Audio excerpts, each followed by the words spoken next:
What's up, everyone? Welcome back to King Anime Review, and for this video I will be reviewing episode 172 of Boruto Naruto Next Generations. Now, I kind of have mixed feelings about this episode. There was some great stuff in this episode, like for example the Boruto and Sarada moment. Sarada came to the hospital after Boruto was discharged, and Boruto, he got super close to Sarada's face, and he was smiling at her.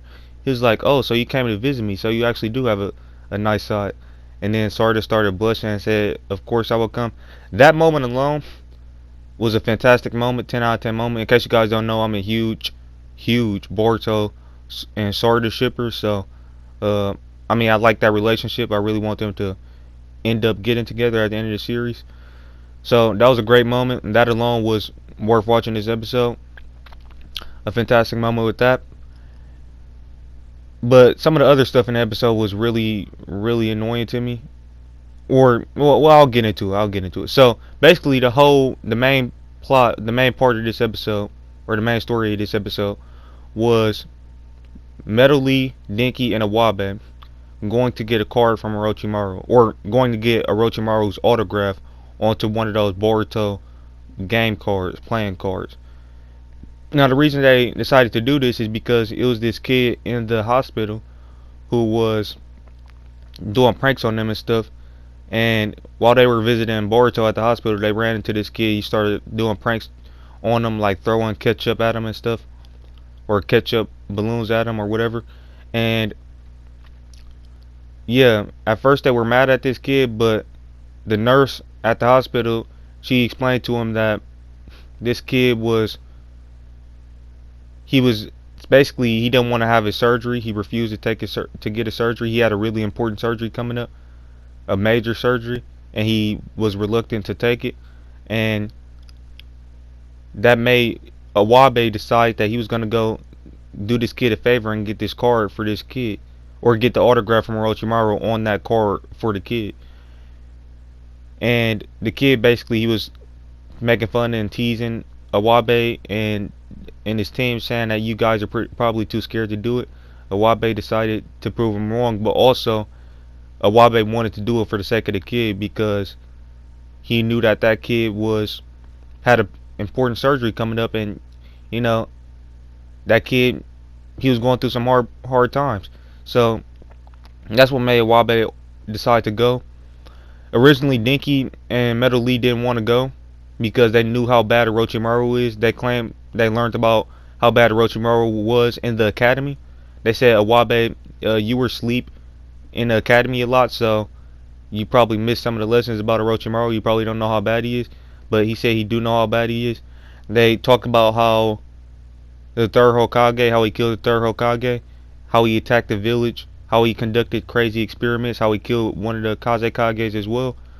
They talked about all that stuff, which I completely agree with. I mean, that's all factual, but I completely agree that Orochimaru is just a terrible shinobi, and that's one of my major problems with Boruto, is the fact that Naruto and Kakashi, both of them, while they were Hokage, they decided, well, mainly Kakashi was the one who decided to do this, because he was the first Hokage after the 4th Great Ninja War. As a matter of fact, he became Hokage like pretty much right after the war, and he should have put Orochimaru in prison right away. Like, Orochimaru should have got life in prison, literally. As many evil things as this guy's done, as many people as he killed, as many people as he done experiments on, even killing one of the former leaders at Hidden Leaf Village, the third Hokage. I mean, the third Hokage kind of committed suicide, but he did so to protect the village from Orochimaru. So Orochimaru should have got life in prison, hands down. If any other shinobi was responsible for attacking a village or killing the Hokage, they would have got life in prison, if not killed. But I don't think the Hidden Leaf Village conducts the death penalty, but they would have at least got life in prison.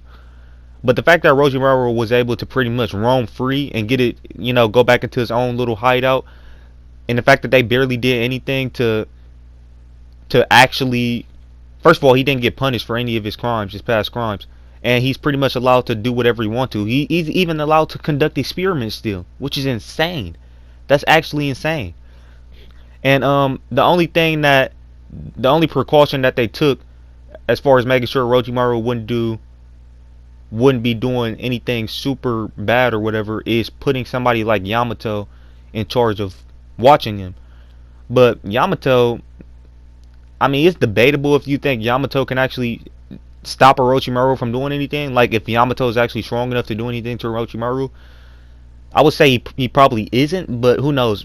That might be debatable. I mean, he do have wood style, but the point is, the whole thing with Orochimaru, ever since the end of the original Naruto manga, going into Boruto, especially like with the start of the spinoff, I never liked that whole thing with Orochimaru. I just never liked it. I never liked the fact that they didn't punish him for his actions, and they actually punished Sasuke briefly, because Sasuke actually had a brief stint in prison, and they actually kind of punished him, even though that was briefly. But Orochimaru got no prison time. That's absolutely ridiculous. Now, anyways, so yeah, that's actually one of my biggest problems with Boruto. That whole thing with Orochimaru being able to, like, not being in prison and stuff. But another thing that I had a problem with this episode, and basically all that stuff I just talked about, that reminded me of my problems with Boruto. I mean, one of my major problems with Boruto, that whole thing with Orochimaru and them bringing up his past and stuff. But another thing that I didn't like was, before Metal Lee, Dinky, and Iwabe went to get Orochimaru's autograph, they had to sneak around in the Hokage's office. And the way they did that didn't really make much sense, because first of all, like, how is anybody really able to get into the Hokage's office and get their hands on classified information? Like, where's the guards? Who's guarding? What are they doing? Like, is everybody who works in the Hokage office on vacation? Like, what's going on? Where's Shikamaru? Where's the guards who's supposed to be guarding classified information? The fact that Genin were able to go into the Hokage's office and get their hands on classified top secret information regarding Orochimaru's whereabouts is insanely ridiculous. Insanely ridiculous. That's one of the, man, that was just so stupid. Like, that made no sense. Like, honestly, that made no sense. I understand Dinky is smart, he's good with computers and stuff, but they shouldn't be able to go into the Hokage's office and get their hands on top secret information that easily. That's absolutely insane. Where is everybody at? There's supposed to be people guarding. At the very least, they're supposed to be joining in the Hokage office like Shikamaru. That should not have happened. Like, in general, they really stretched. Like, that was a huge stretch for them to. That was a huge leap of logic that the writers did with that in order to make this episode happen. Like, maybe somebody had the idea of having this episode happen where Dinky and his team, I forgot the number of their team. I think they're Team 10 or Team 15, one of those. No, I think Team 10. But anyways, somebody must have had the idea, hey, let's have them go get an autograph from Orochimaru because it'll probably be funny. And granted, there was a couple funny moments, like them all freaking out, man, scared of Orochimaru.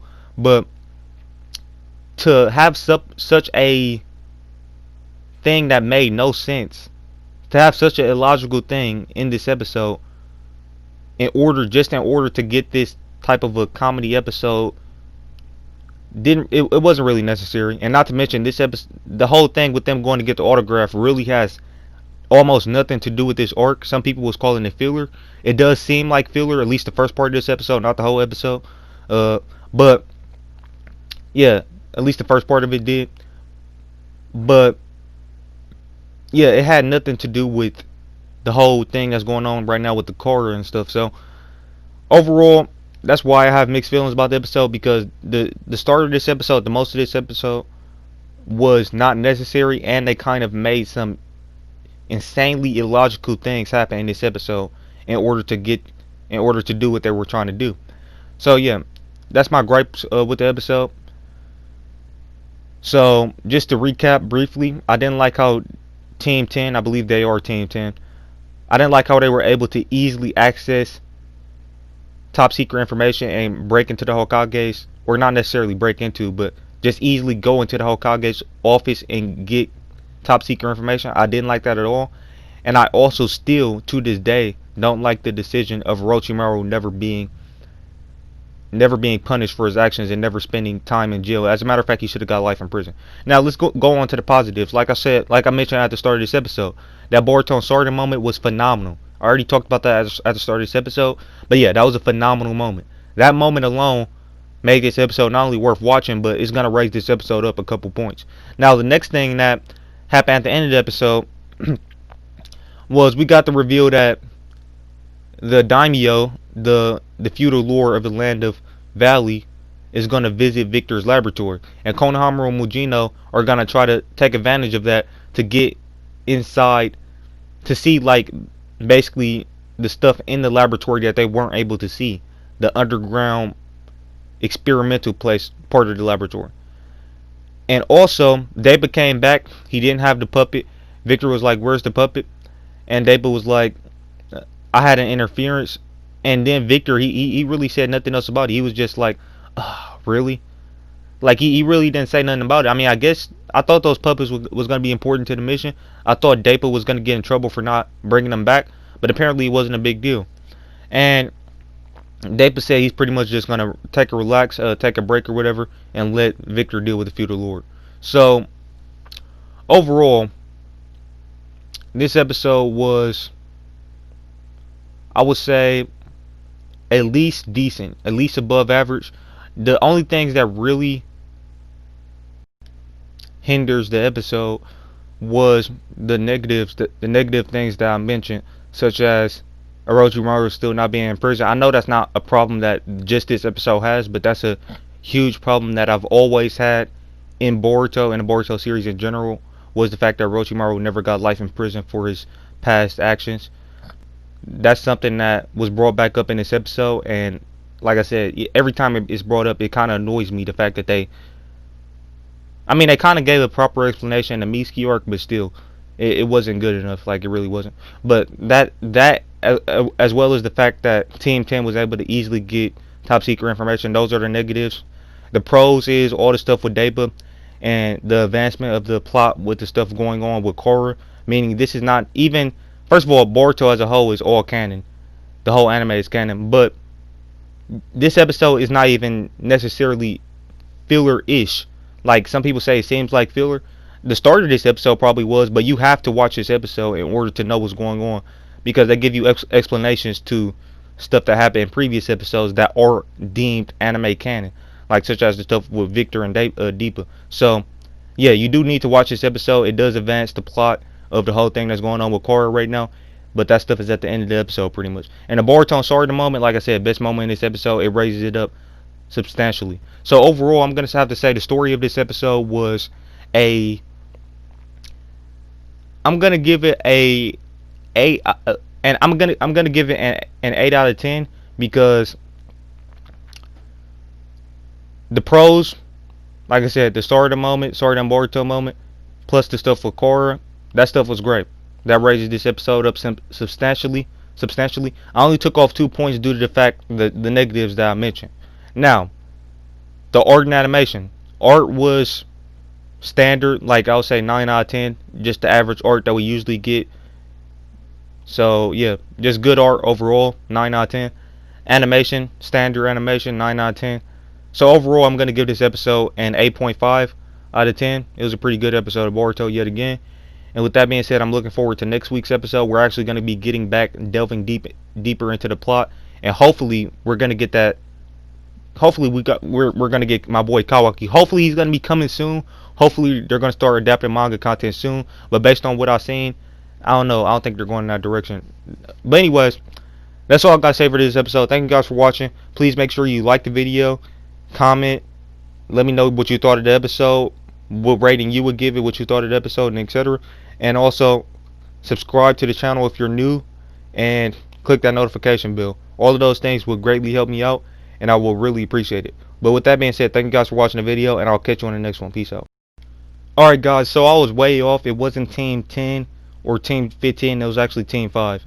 So I just looked it up, Metal League Team, that's Team 5.